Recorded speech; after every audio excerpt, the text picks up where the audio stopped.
Som, alô. Bom dia a todos. Bom dia você que está nos assistindo de casa também. Que o Senhor possa estar nos abençoando nessa manhã, né? Eu fui dar uma olhadinha nas minhas notas e eu percebi que a última vez que eu estive aqui diante dos irmãos foi em agosto do ano passado. Então, já faz um tempinho já, né? Inclusive, estava conversando com o pastor Marcelo e esse ano, na verdade, eu preguei mais em Jundiaí do que aqui, né? Mas glória a Deus, né? É um privilégio, uma honra estar aqui diante dos irmãos. E hoje eu gostaria de meditar num tema que tem sido muito falado ultimamente, né? Que é justiça. E mais especificamente eu gostaria de tratar com os irmãos sobre a justiça de Deus, né? E como que a gente, como cristãos, precisamos ter uma vida pautada pela justiça de Deus, né?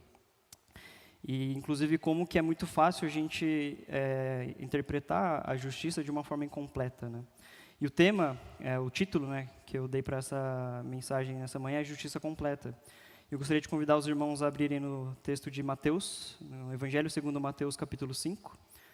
A gente vai estar observando dos versos 17 ao 20. E a versão que está sendo projetada é que eu vou ler a NVT, e a palavra do Senhor diz o seguinte: Não pensem que eu vim abolir a lei de Moisés ou os escritos dos profetas, vim cumpri-los. Eu lhes digo a verdade, enquanto o céu e a terra existirem, nem a menor letra ou o menor traço da lei desaparecerá, até que todas as coisas se cumpram. Portanto, quem desobedecer até o menor mandamento e ensinar outros a fazer o mesmo, será considerado menor no reino dos céus. Mas aquele que obedecer à lei de Deus e ensiná-la será considerado grande no reino dos céus. Eu os advirto, a menos que a sua justiça supere muito a justiça dos mestres da lei e dos fariseus, vocês jamais entrarão no reino dos céus. Vamos orar de novo? Pai, é um grande privilégio, uma grande honra a gente poder estar aqui como corpo de Cristo, podendo desfrutar desses momentos de adoração a Ti, Senhor. Que possamos estar entendendo que o culto é para o Senhor, que Ele possa estar vindo desse coração que entende que estamos aqui para estar Te cultuando. Que o Senhor possa estar abrindo os nossos corações, as nossas mentes, Deus, para essa palavra que vai ser recebida, Pai. Que ela possa estar gerando vida, porque a Tua palavra tem esse poder, Senhor. Que possamos realmente sair daqui diferente de como nós entramos, Senhor. Que possamos viver de verdade essas verdades, Pai. Em nome de Jesus, amém. E aqui esse contexto é do Sermão do Monte. Essa fala é de Jesus mesmo, né? E o Sermão do Monte é um dos episódios em que Jesus chamou muita atenção do povo. Ali era o comecinho do ministério de Jesus, então a fama dele não era tão grande assim. Mas mesmo assim, no comecinho, Jesus começou a falar, a pregar sobre o arrependimento, né, e sobre o reino de Deus, começou a curar. E ali, Jesus aproveita que se formou uma multidão, ele sobe na encosta de um morro, né, de um monte, e começa a falar. Aí ele tinha acabado de chamar alguns discípulos para caminhar com ele. E o Sermão do Monte, ele começa no capítulo 5 e termina só no capítulo 7. Então, se a gente interpretar como um discurso, é um dos relatos mais compridos do que Jesus falou, né, das palavras vindas de Jesus, né. E Jesus, ele abre o Sermão do Monte com as bem-aventuranças. Dependendo da versão, você vai encontrar como felicidades, né? Bem-aventurados são os que choram porque serão consolados, ou felizes são os que choram porque serão consolados, né? Jesus fala, felizes, abençoados, ou bem-aventurados são os pobres de espírito, porque o reino de Deus pertence a essas pessoas, né? E logo em seguida, Jesus ele fala sobre ser sal da terra e sobre ser luz do mundo, né? Sobre ser a diferença nesse lugar, sobre as nossas obras, boas obras, refletirem a glória de Deus, né? E antes de Jesus começar uma bateria de ensinamentos mais específicos, né, de tópicos mais específicos, porque Jesus fala sobre ira, sobre adultério, sobre vingança, Jesus ele dá essa declaração que a gente acabou de ler. E quando a gente observa dos versos 17 ao 19, não tem nada nessa declaração que seja estranho para aquele povo, para o povo judeu. Quando Jesus ele fala assim, não pensem que eu vim abolir a lei de Moisés ou os escritos dos profetas, mas vim cumpri-los, para o povo judeu entender que alguém que estava vindo do Senhor e estava falando do reino de Deus e que ia cumprir o que estava escrito por Moisés nas leis e nos profetas, não era algo estranho. Eles não dariam ouvidos se eles entendessem que aquilo que Jesus falava era contra a palavra. Então Jesus ele está deixando bem claro, bem alinhado para todo mundo que o que ele estava falando era de Deus. E logo em seguida, Jesus fala sobre a soberania da palavra de Deus. Ele fala que enquanto a terra existir, nada vai ser alterado da lei até que se cumpra. Então, para o povo judeu, eles tinham essa esperança, inclusive. Ali eles estavam sob o domínio do Império Romano, e eles acreditavam na vinda do Messias, na promessa de que eles seriam libertos. Então, eles tinham essa convicção de que a palavra de Deus ela é imutável, de que ela era soberana e que ela ia se cumprir. E quando Jesus apresenta aqui o elemento de, portanto, quem desobedecer até o menor dos mandamentos e ensinar os outros será considerado o menor no reino dos céus, também não é algo estranho.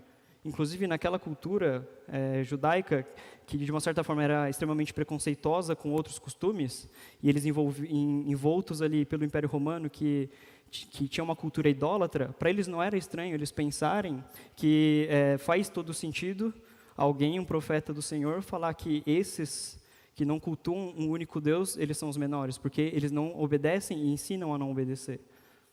E faz muito sentido você falar para mim, judeu, que obedecer a palavra de Deus e ensinar a obedecer significa que eu vou ser maior no reino dos céus. Porque a cultura judaica ela era extremamente hereditária e oral. Então, por mais que muitos ali não sabiam ler, eles tinham o costume de passar esses ensinamentos. Era muito comum você passar de pai para filho os mandamentos, aquilo que Moisés escreveu, né? Os profetas talvez não tinham tanto impacto quanto a lei.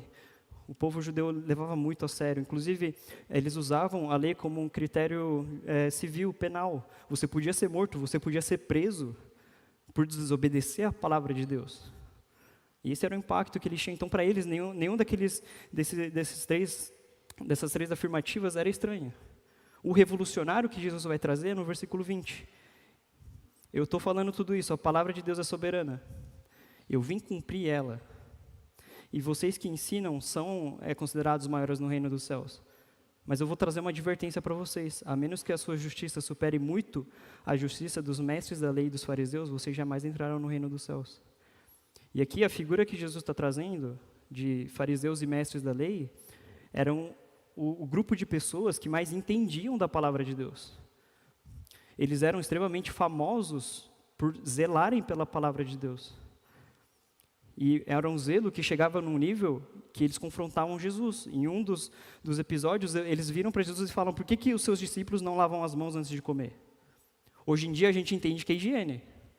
Mas se você for lá ver em Deuteronômio, existe sim a instauração de um processo, um ritual de purificação para você poder comer o alimento e o alimento não te tornar impuro. E impuro naquela época significava que você não tinha mais a dignidade, a condição de participar das atividades de Deus. E Jesus ele vai confrontar e falar: vocês não entendem que na verdade o que você come não é o que te torna impuro, mas é o que sai do teu coração? Então, tamanho era esse zelo dessa galera. Um dos casos ainda que mais me choca é quando Jesus cura um paralítico. Ele fala: pega a tua maca e levanta-te e anda, né? Só que se você for em Deuteronômio, Jesus faz isso num sábado. Existe sim a lei de que no sábado você não podia carregar a maca. Então, o ato do cara paraplégico, durante muito tempo, pegar a maca e andar com a maca era difícil para eles entenderem. Para eles era inconceituável, era uma desobediência direta da lei. Esse era o zelo que eles tinham. Agora, Jesus está falando o seguinte: se a sua justiça, se o seu conceito de justiça não for maior do que esses caras que mais entendem da palavra de Deus, vocês não vão entrar no reino dos céus. Talvez o impacto que a gente possa trazer aqui, guardado as devidas proporções, claro, é que nem eu falar assim: vocês não merecem entrar no hospital, a menos que vocês entendam muito mais de cardiologia do que o nosso querido Dr. Eide. Como assim? Eu preciso saber desse tópico tão bem assim, e mesmo assim eu corro o risco de não entrar? Exatamente. Mas isso vai ficando mais claro conforme a gente vai vendo o que Jesus vai ensinando. E uma coisa do versículo 17 que vale a pena comentar é que a palavra cumprir, ela traz esse aspecto de um conjunto de tarefas a serem terminadas, a serem concluídas, mas a palavra original ela pode ser entendida como trazer a realidade. Então, quando Jesus fala que ele não veio abolir, mas veio cumprir, eu vim trazer a realidade. Eu não vim apenas ticar as tarefas que o Pai me confiou, eu vim trazer a realidade à lei. E a gente vai observando, por exemplo, no versículo 21, vocês ouviram o que foi dito aos seus antepassados, não mate, se cometer homicídio estará sujeito a julgamento. Então, de novo, a tradição oral, vocês ouviram o que foi ensinado, não matarás, é um dos 10 mandamentos. Mas Jesus, ele traz algo extraordinário e fala assim, eu, porém, lhes digo que basta irar-se contra alguém para estar sujeito a julgamento. Quem xingar alguém de estúpido corre o risco de ser levado ao tribunal. Quem chamar alguém de louco corre o risco de ir para o inferno de fogo. Então, o que Jesus está falando aqui? Não adianta nada você não ter matado alguém, se no momento de ira você desejou mal para ele.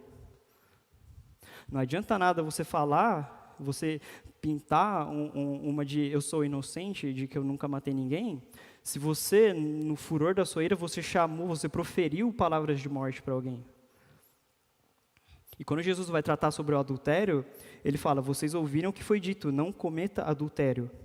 Eu, porém, lhes digo, quem olhar para uma mulher com cobiça já cometeu adultério com ela em seu coração.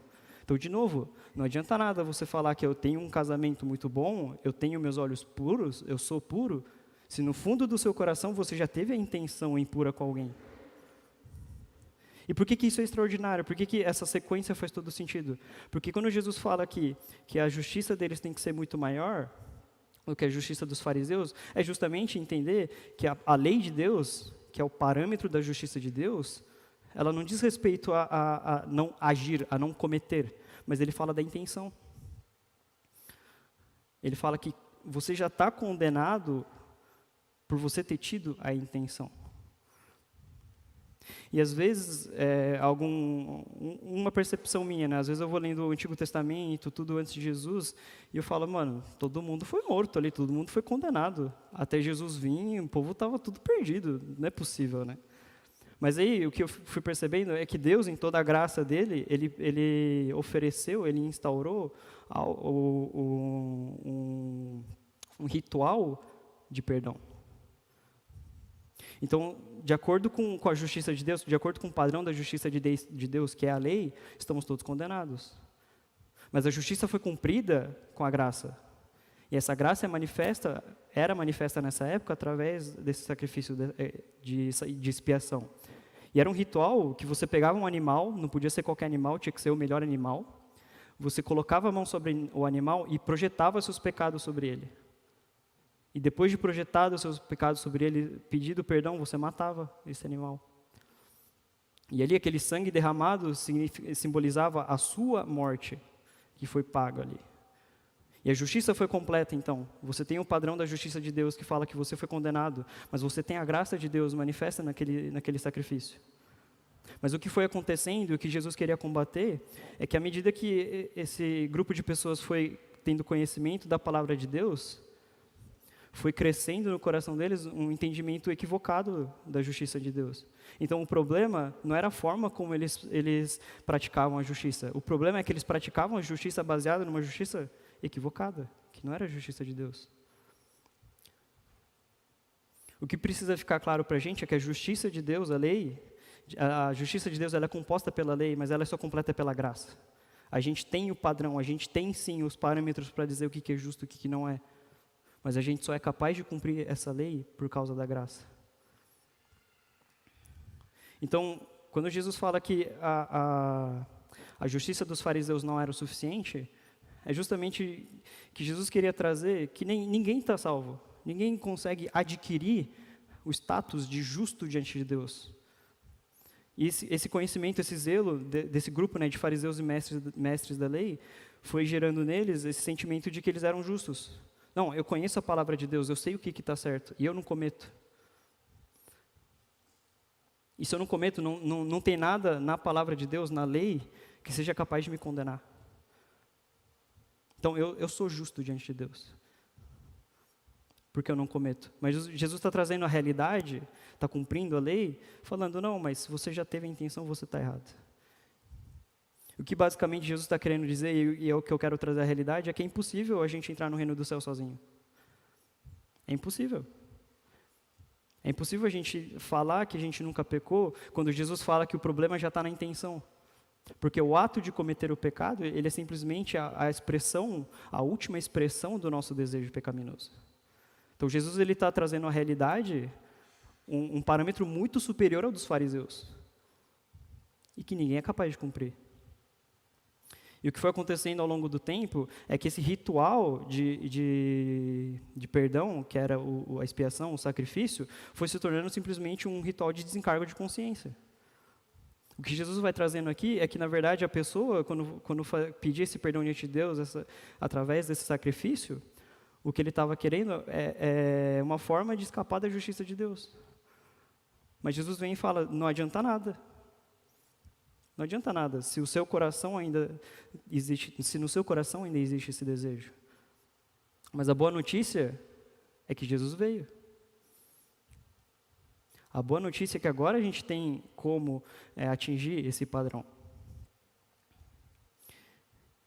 E o pulo do gato é que Jesus ele foi o único homem que andou nessa terra que a lei não foi capaz de condenar. Porque ele de verdade foi alguém, um homem, ele é de verdade o homem que andou nessa terra sem desejo pecaminoso. Mas ele escolheu se entregar para que essa justiça dele pudesse ser projetada sobre nós. E hoje a gente caminha debaixo dessa graça que foi manifestada no sacrifício de Jesus. Então a justiça de Deus, ela tem os parâmetros, que é a lei, mas ela só é completa pela graça. E a gente tem que ter esse entendimento de que a justiça ela é composta por esses dois aspectos que se complementam, que se completam. Porque o que eu vejo é muito fácil a gente olhar um desses dois lados e escolher um como favorito. Às vezes a gente adota a lei de Deus com tanto zelo que a gente começa a esquecer que houve uma graça. A gente começa a estudar, a conhecer e a se apossar e falar, não, eu sei o que é errado e do que está escrito aqui eu não cometo. Se eu não cometo, a gente começa a caminhar para o mesmo equívoco dos fariseus. Se eu não cometo, não tem nada que vá me condenar. Se não tem nada que vá me condenar, e eu conheço muito bem, eu sei dizer o que é melhor. E isso parece sutil, isso começa a soar como algo certo, porque de fato, se você vai lendo a lei de Moisés, Deus realmente deixa registrado consequências e condenações para atos errados, para pecados. E a gente abraça esse conhecimento como se fosse nosso e começa a se colocar nessa posição que não é nossa, que é de juiz. E como isso se manifesta? Esse desequilíbrio de zelar demais pela lei.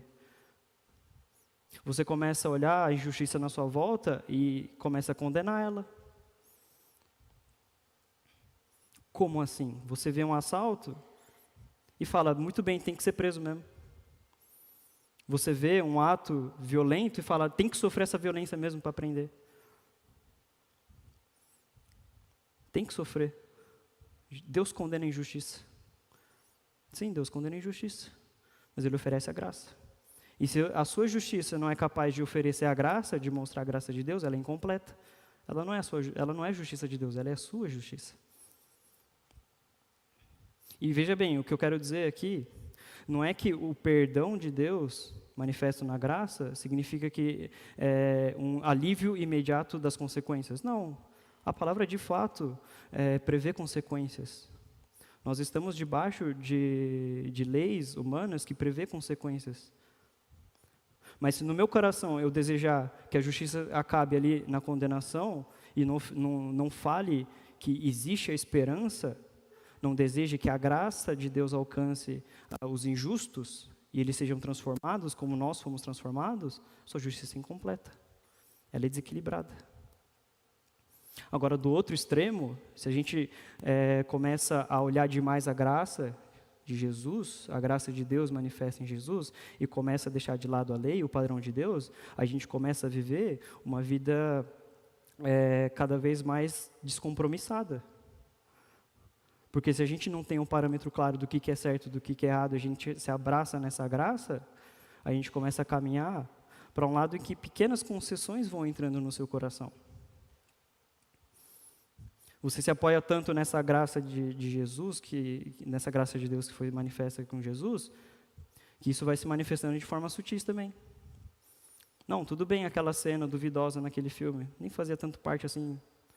Você começa a zelar muito menos pelas coisas que acontecem ao seu redor. Não, aqui é 120, mas daqui até tal trecho não tem radar não, vou a 160 mesmo, ganho ali um tempinho. Está errado. Você está desobedecendo uma lei. Mas aí no seu coração, tudo bem, Jesus já me perdoou. E isso vai se manifestando de uma forma que quando vem alguém para mostrar em amor, para confrontar, para exortar, você fala, não, isso aí é a sua opinião. Quem é você para falar do que tem de errado na minha vida? Você começa a achar que palavras mais duras são opiniões extremistas. Não, o que esse cara está falando aí não tem nada a ver não, Jesus já morreu, Jesus já pagou por mim. Só que se a gente não olha o parâmetro, não olha o padrão da justiça de Deus, a gente não entende o real sacrifício de Jesus, o valor que foi. Não foi barato, foi a própria vida dele. A gente começa a desvalorizar. A gente para de entender isso. E isso também é uma forma de entender equivocada da justiça de Deus. É uma forma incompleta, uma justiça incompleta. E a verdade, o que eu vejo, inclusive na minha própria vida, é que eu não tenho a tendência de ficar só de um lado. Eu fico variando. E isso se manifesta principalmente quando eu começo a olhar a minha conduta e começo a comparar. Eu não deixo Jesus me moldar e começo a olhar, pô, aquele cara de uma conduta mais duvidosa, graças a Deus eu não sou que nem ele. Graças a Deus eu obedeço. Aí eu olho alguém com uma conduta um pouco mais coerente com o Evangelho e falo, mas isso aí não é para mim não, Jesus já morreu no meu lugar. Eu não preciso atingir esse padrão tão alto não. Jesus já pagou. Mas o entendimento equilibrado dessa justiça completa de Deus é o que deve de fato direcionar a gente. E isso eu fui percebendo à medida que eu fui vendo noticiários. É muito difícil você abrir um noticiário, ficar 10 minutos sem que uma injustiça apareça e o seu coração fique ardendo, falando, cadê a justiça? Só que o que eu percebi e que Deus me confrontou é que eu tinha essa posição legalista de falar, cadê a condenação? E eu não tinha essa disposição de falar, não, Jesus ama essas pessoas. Uma ilustração muito boa que me contaram uma vez, é uma pessoa que ficou indignada com o ato de um irmão e foi desabafar. Falou, não, mas eu estou indignado, como é que esse meu irmão, ele agiu dessa forma? Como que ele mentiu para mim? Eu não lembro exatamente qual que foi o caos ali que gerou essa indignação na pessoa, né? Mas a pessoa que ouviu, que estava ouvindo esse desabafo, em toda a sabedoria, falou assim, então você está culpando Jesus. Essa pessoa falou, como assim eu estou culpando Jesus? Ué, Jesus ofereceu a graça e morreu pelo pecado dele. Se você só está falando isso porque você deseja que uma justiça seja feita, uma condenação, alguma providência seja tomada, você não está apontando para a cruz. E é verdade, quando a gente se indigna com a injustiça, e a gente tem essa posição de querer condenar, a gente entendeu completamente errado a justiça de Deus. A gente está se apoiando em um lado, esquecendo que a graça também é verdade. E quando Jesus fala, portanto, quem desobedecer até o menor mandamento e ensinar outros a fazer o mesmo será considerado menor no reino dos céus, ele não está falando de um juízo de valores. Ele não está falando de aquele que mais peca é o que menos merece. Até porque, se você olhar desse padrão de justiça de Deus, é impossível a gente, de fato, obedecer. Então, não existe essa possibilidade da gente conquistar essa maioridade, essa senioridade no reino dos céus. O que Jesus está apresentando aqui é uma consequência. A gente vai obedecer, de fato, a palavra de Deus, porque alguém já obedeceu, e alguém nos conduz à obediência, que é Jesus Cristo, que é o Espírito Santo, que habita em nós. A gente só é capaz de verdadeiramente obedecer à palavra de Deus porque a gente tem a graça. Porque o Senhor nos leva a esse lugar. Então, é uma consequência. Obedecer, de fato, é essa consequência de entender a justiça de Deus. De entender que eu só sou capaz de cumprir, de fato, com o padrão da lei, porque Jesus cumpriu.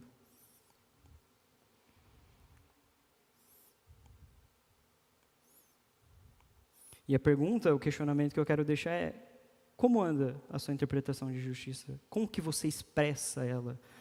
Porque são nessas expressões que revelam o seu entendimento do que é a justiça de Deus. Você tem caminhado com uma justiça incompleta, em que deseja a condenação, mas não oferece a graça? Ou você tem andado por esse caminho em que você não tem um padrão claro de justiça e para você tanto faz porque Jesus já pagou? Não existe a justiça de Deus sem entender o padrão e sem entender a graça. Ela é no máximo a sua justiça, se ela for desequilibrada desse jeito.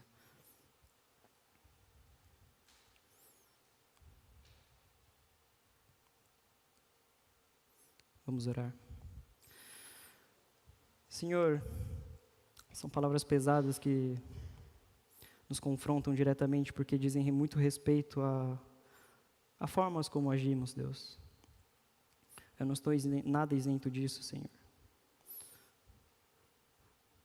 No calor da ira, com certeza, o Senhor já viu no meu coração aflorar sentimentos de condenação. Já viu aflorar, Senhor, desejos de que a sua justiça seja completa, mas esquecendo de que existe uma graça. Pai, o que eu quero desejar nessa manhã é caminhar nessa justiça completa, Senhor. É ser moldado por essa justiça completa, Deus. É entender que eu só sou capaz de cumprir a Tua lei, o padrão da Tua justiça, por causa da Tua graça, Senhor.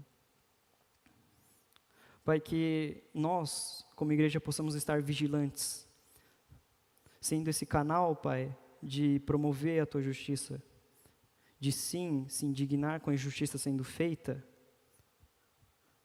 mas desejando do fundo do nosso coração que o injusto seja alcançado, Senhor. De entender também, Pai, que por causa da nossa natureza, vão haver ocasiões em que nós seremos injustos, Deus. Que possamos estar entendendo e reconhecendo essa nossa injustiça, mas depositando um coração quebrantado com o desejo ardente de receber a graça e não mais viver como injusto, Pai. Senhor, muito obrigado pela Tua provisão, muito obrigado pela Tua graça que nos faz alcançar, Senhor. Muito obrigado porque Jesus pagou o preço na cruz, mas que eu possa estar dando o devido valor, que eu possa estar entendendo, que nós possamos estar entendendo qual que é o valor, qual que foi o real impacto, Senhor, da justiça sendo completa, sendo concluída ali no sacrifício de Jesus, Deus. Que eu não desmereça essa obra redentora tão maravilhosa que me aproxima de Ti, Senhor. Que isso vai gerando dentro de nós, Deus, cada vez mais essa maturidade de entender, Pai, que a Tua justiça só é completa porque ela tem um padrão, que é a lei, e porque ela tem uma forma de ser cumprida, que é a graça, Senhor. Nos despeça essa manhã, Deus, para que nós possamos estar sedimentando essa palavra e que ela possa estar encontrando um solo fértil, Deus. Que essa palavra vá maturando e gerando frutos, Deus, frutos de arrependimento, frutos de compaixão, Senhor. Que possamos estar de fato promovendo a Sua justiça, a justiça completa, Senhor, e não as nossas interpretações, Pai. Que o Teu Santo Espírito possa estar nos moldando nessa manhã e ao longo das nossas vidas, Senhor. Essa é a minha oração, em nome de Jesus. Amém.